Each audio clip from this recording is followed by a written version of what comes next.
Sir, ಅನೇಕ ಜನರಲ್ಲಿ ನೀವು ಹೇಳಿದ ಮಟ್ಟಿಗೆ ಅನೇಕ ಜನರಲ್ಲಿ ಈಗಾಗಲೇ ಭಯ ಕಾಡ್ತಾ ಇದೆ ಸರ್. ಈ ಎಐ ಬಂದಾದ್ಮೇಲೆ ನಮ್ಮ ವೃತ್ತಿಯಲ್ಲಿ ಬದಲಾವಣೆ ಆಗಿ ಹೋಗುತ್ತೆ. ಸರ್, ಹಾಗಾದ್ರೆ ಒಂದು ಪ್ರಶ್ನೆ ಬರುತ್ತೆ. ಯಾವ್ಯಾವ ವೃತ್ತಿಯಲ್ಲಿ ಅಪಾಯ ಇದೆ ಅನ್ನುವಂಥದ್ದು ಮುಂದಿನ ದಿನಗಳಲ್ಲಿ ಅಂದ್ರೆ ಮುಂದುವರಿತಾ ಇರುವಂತಹ ಈ ವರ್ಷಗಳಲ್ಲಿ ಲೆಕ್ಕ ಹಾಕೊಳ್ತಾ ಹೋದ್ರೆ ಸರ್, ಯಾವ ವೃತ್ತಿಗಳಲ್ಲಿ ಹೆಚ್ಚಿನ ಬೇಡಿಕೆಯನ್ನು ನಾವು ಕಾಣಬಹುದಾಗಿದೆ ಸರ್? ಓಕೆ, ನಾನು ಹ್ಮ್. ಪ್ರತಿಯೊಂದು ವಿಷಯದಲ್ಲೂ ಎ ಐ ಬದಲಾವಣೆ ಆಗ್ತಾ ಇದೆ. ಓಕೆ.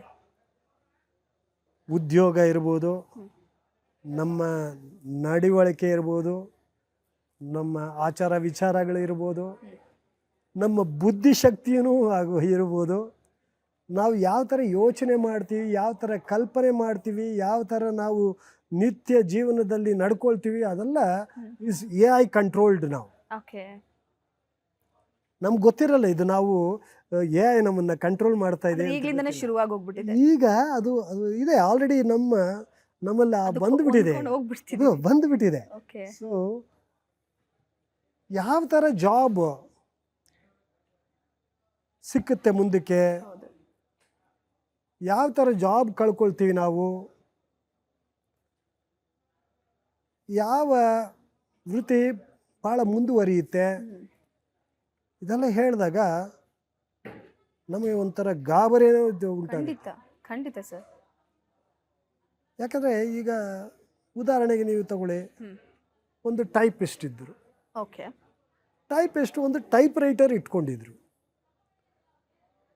ಗಣಕಯಂತ್ರ ಬಂದಾಗ, ಕಂಪ್ಯೂಟರ್ ಯಂತ್ರ ಬಂದಾಗ, ಇನ್ನು ಟೈಪಿಸ್ಟ್ಗೆ ಕೆಲಸವೇ ಇರಲ್ಲ ಅಂತ ಹೇಳ್ತಾ ಇದ್ರು. ಹೌದು.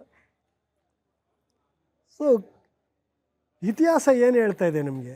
ಇತಿಹಾಸ ಏನು ಹೇಳ್ತಾ ಇದೆ? ಒಂದಿಲ್ಲ ಒಂದು ರೀತಿಯಲ್ಲಿ ಈ ಮಾನವನು ಬದಲಾಗ್ತಾನೆ. ಅಡಾಪ್ಟೇಷನ್,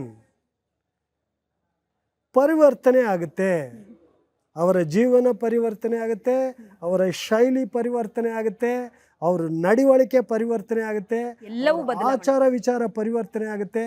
ಸೊ ನೀವು ಈಗ ಕೇಳ್ತಾ ಇರೋದು ಪ್ರಶ್ನೆ ಉದ್ಯೋಗ.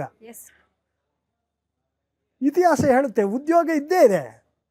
ಸಾವಿರಾರು ವರ್ಷಗಳಿಂದ ಉದ್ಯೋಗ ಇದ್ದೇ ಇದೆ ಮನುಷ್ಯನಿಗೆ. ಒಂದಿಲ್ಲ ಒಂದು ರೀತಿ ಉದ್ಯೋಗ ಇದೆ. ನಾನು ಹೇಳಿದ್ನಲ್ಲ ಉದಾಹರಣೆಗೆ, ಈ ಟೈಪಿಸ್ಟು, ಟೈಪ್ ರೈಟರ್ ಹೋಯಿತು, ಕಂಪ್ಯೂಟರ್ ಬಂತು.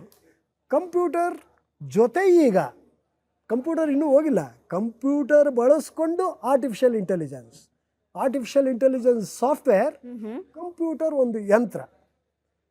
ಅದ್ರಲ್ಲಿ ಏನು ಸಾಫ್ಟ್ವೇರ್ ಇತ್ತು ಅದು ಬದಲಾವಣೆ ಆಗಿದೆ. ಈಗ ಇನ್ನೂ ಪ್ರಗತಿ ಆಗಿದೆ. ಆ ಪ್ರಗತಿ ಆಗಿರೋ ಸಾಫ್ಟ್ವೇರ್ ನಾವು ಅದನ್ನು ಆರ್ಟಿಫಿಷಿಯಲ್ ಇಂಟೆಲಿಜೆನ್ಸ್ ಅಂತ ಹೇಳ್ತೀವಿ.